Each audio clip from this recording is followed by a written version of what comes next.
Обзор на камин. Это его закончили 3 месяца назад. Вот он отстоялся. Сейчас вот он горит. Без дверок.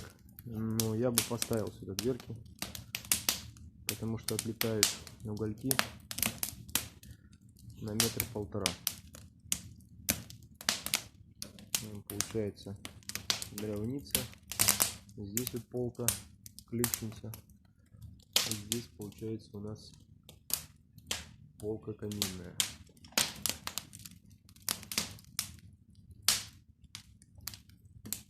Насчет без отделки, когда делаете, будет интересно.